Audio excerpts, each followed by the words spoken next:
Love Yours, an experimental podcast. Hello, welcome back to another episode of Love Yours. I'm your host, Charlotte Tahira, and this season we are exploring Selina Flavius's book, Black Girl Finance, Let's Talk Money. And honestly, there's no better time to be talking about money than with what's happening right now in the economy. So this episode is Chapter 7, Saving. Now, before I get into it, I just need to give you some stats because honestly, it is shocking. So 15% of Black, Asian, minority ethnics reported losing their job in the pandemic compared to 8% of their white co-workers. On top of that, women were a third more likely to work in an industry that got affected, e.g. retail, hospitality or travel. Now obviously we're talking about almost 2 years ago that this all kicked off, but a lot of people who were made furlough or lost their jobs had to rely on credit cards or loans to survive. And we've talked a lot about saving over this season, but for some people, honestly, that's not a reality. My personal journey with saving has been very interesting. It goes really up and down. I feel like every time I save, the money ends up going somewhere, no matter how little or large the amount. So got to a really good place, saved 5k, then had a car accident. That was my fault and had to spend 3,000 of it replacing my car. And that was me replacing my car with a car that I felt was good quality, not even like my dream car. And I hear you. Well, maybe you shouldn't have replaced the car. But with a back condition and 2 children under 5, a car is absolutely necessary for me. And so sometimes saving just feels like a phrase that I can't relate to. I don't know if that's linked to my money mindset. I don't know if that's because I don't have generational wealth. And to be honest, this is one of the shorter chapters in the book, so I left reading it feeling a bit like, okay, we have been talking about saving, we know it's important, but that still doesn't help me in my day-to-day. I think my savings have always been impacted as well by my lack of patience.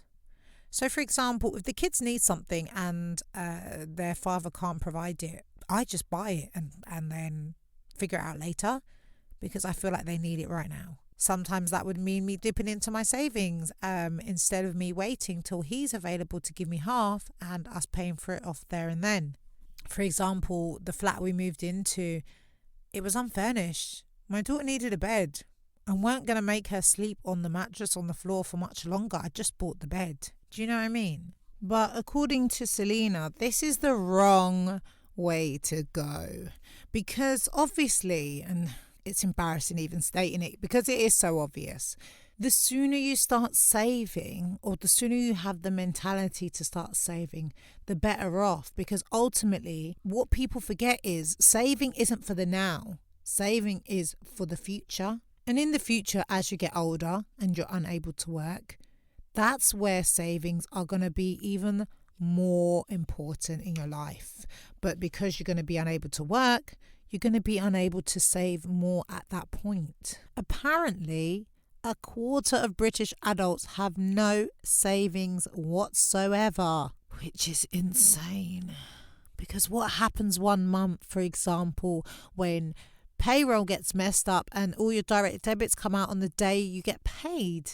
All your boiler goes, or your washing machine, or your car. And in 2019, Age UK identified that 33% of Asian British pensioners and 30% of Black pensioners live in poverty. And apparently the rate of pension poverty increases again if you're female and even more if you're single. Gosh, give us a break. But let's be honest, you're meant to join your pension at 25, and how many of us opt out of that? Which is crazy when you deep it, because paying into your pension actually saves you on taxes and also increases your savings because your employer has to also pay into your pension. So you're actually getting tax-free money in your pension pot plus additional money from your employer. And the majority of this chapter just stresses the importance of paying into your pension. I remember thinking, pension, I don't need to worry about that. Now I've got a few different pension pots because since turning 25, I've worked for a few different employers, and so I have to remember to keep tabs on them all so I can get that money at 65. So the moral of this chapter is just paying into your pension, because that's the majority of what it focuses on. The other way Selina stresses that you can save money apart from putting it aside for your pension pot is investing in property. But as we know, that's quite expensive. So, not for all of us. Or, and this is what I do, and my ISA is quite good in the sense that it can be accessed as an emergency fund if it needs to be. But paying into an ISA, because they are tax efficient, which means your investments are shielded from some or all of the taxes. So Selina gives the example that if you set up an investment ISA and purchased all your shares through it, you will not be taxed on any interest you earn, dividends you receive, or any increase in the value of the shares. I mean, investing in shares is a whole nother conversation because I still don't understand that world of things. And the main message Selina gives us to take away is that saving for later life is really important and should be incorporated into your monthly budget. We can't predict what the future looks like with our health, with the government, and so saving for your pension means that you're investing in your future self, which is a great way to look at it if you're not a big fan of saving. So I'm going to wrap it up there with this quote from Dasha, who is a financial activist and the founder of Broke Black Girl. She said, "Before money becomes wealth, it's just money until it's managed. Budgeting, tracking expenses, establishing goals, creating healthy spending, saving and investment habits and strategies, automation, organising financial documents, to name a few, all play a part in turning your money into wealth." There's some words for you to Google at the end of this episode. Thanks, Dasha. And I hope you start to think about investing in your future self by saving, even if it's a tiny amount. My grandma used to put aside £1 a week for each of her grandchildren.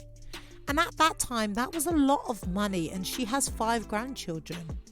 But you would think, £1, what's that going to do? Well, by the time we was 18, that was £1,000 for each of us. So never underestimate how little you can put away, because it does all add up. And I think we should wrap it up there. Thanks for listening. Don't forget to like, share, comment, follow, subscribe, and I will see you on the next episode. Love Yours, an experimental podcast